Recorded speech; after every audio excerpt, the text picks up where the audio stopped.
welcome back to Branching Out with Benjamin Branch. We're here in these eastern Massachusetts forests, looking at the majestic evergreens and various sorts of pines that grow native to this area. We've already identified 3 different types of pine. We've pointed out poison oak, poison sumac, poison ivy, and now we're going to... Oh, goodness gracious! Who the devil are you? Quit it. Who am I? I'm the spirit of these woods. Spirit of the woods? Look at you out here with your movie cameras looking for your stories. Well, I got a damn story for you. It all started one sunny day. But this was no normal sunny day. The president was in town for a fundraising dinner. Tensions mounted as we all waited to catch a glimpse of the man himself. Now, unfortunately, I'm not the tallest bloke around, so I had to look for a higher place to see from.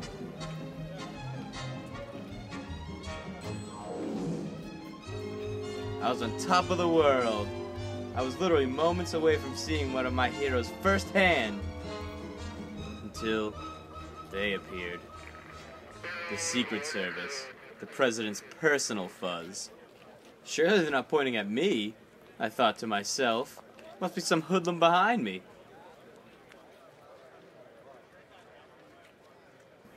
Then they made it very clear that I was the one they wanted. They dragged me away in front of everybody. My gosh, what would the president have thought if he saw me like that?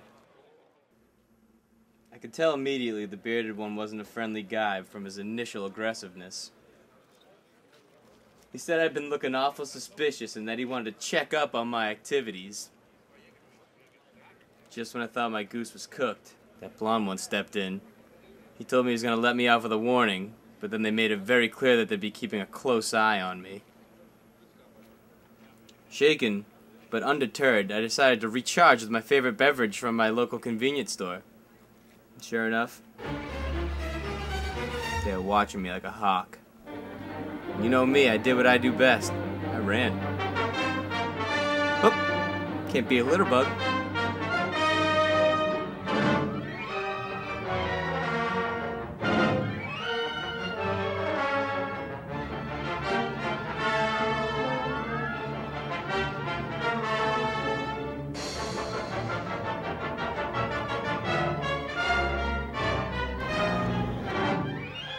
Everyone's taking this surveillance problem sitting down. Well, not me. I knew what I had to do. I had to get off the grid. Remove myself from society.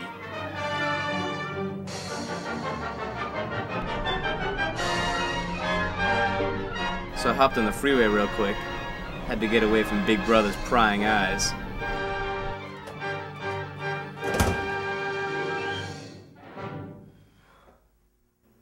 Figured I'd give humanity one last chance to talk me out of it. I hurried home thinking Lehman might have some answers. I should have known better. I seriously don't care.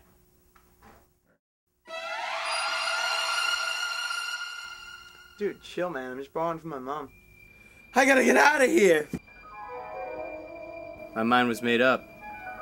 I had to carefully fake my own death, and then escape into the wilderness, never to be heard from again.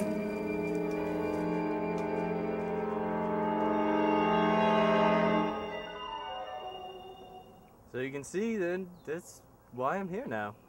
This is simply fascinating. It's more than fascinating. It's marvelous. You've never told anyone this story yet. Nope. You've got an exclusive. What a story! Government surveillance gone overboard.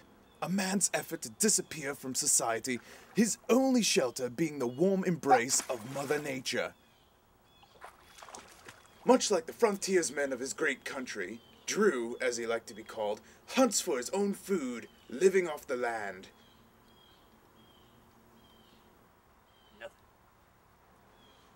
This is my chance to break into some serious documentary territory. Looks like they ain't biting today. A true outdoorsman. After listening to his trials and tribulations, I had a fantastic idea. I would help reintroduce Drew into modern society and help him overcome his fear of the government.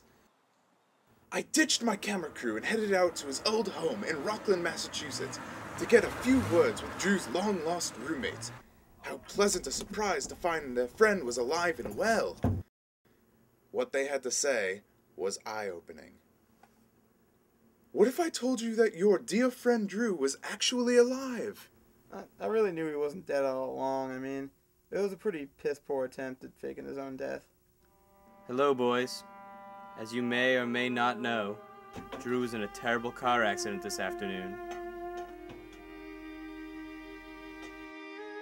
He was immediately cremated. Here is proof. Please do not mention his passing around us. We are very sad. Drew's parents.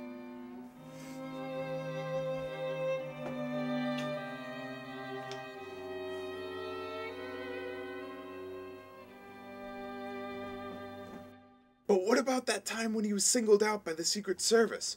Wasn't that a bit overkill? Yeah, well, I'm pretty sure it was a regular security measure. Well, just look at him. Look how he was dressed.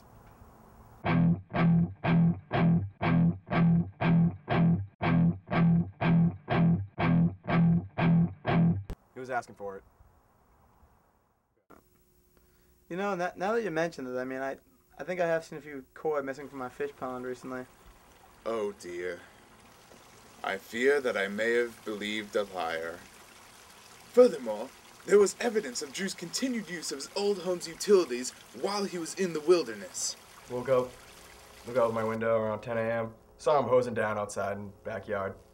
Apparently, the rugged outdoorsman I grew to know was neither an outdoorsman or rugged. Despite his silly excuse to run away, his friends still care enough to wish for his return. Yeah, I miss him a lot. I mean, he's been gone for a whole week. Yeah, it would be nice to have him back. So what became of Drew's return to his home? Hey guys, guess what? Your favorite roommate's not really dead. Hey guys, feels like it's been forever. Did he not tell you about his tax trouble? I know it was a pretty cruel joke I played. Can you find it in your hearts to forgive me? Of course. Hey, who is that? Yeah, the IRS gave us a pretty sweet deal to help catch him. You guys didn't sell me out, did you? Yeah, we sold him out. Well, that about wraps up this episode of Branching Out with Benjamin Branch. Rather disappointing episode, actually. Join us next week when hopefully I won't be fooled into interviewing a crazy person, and we can continue to observe nature's beauty. Until then, this is Benjamin Branch saying good night.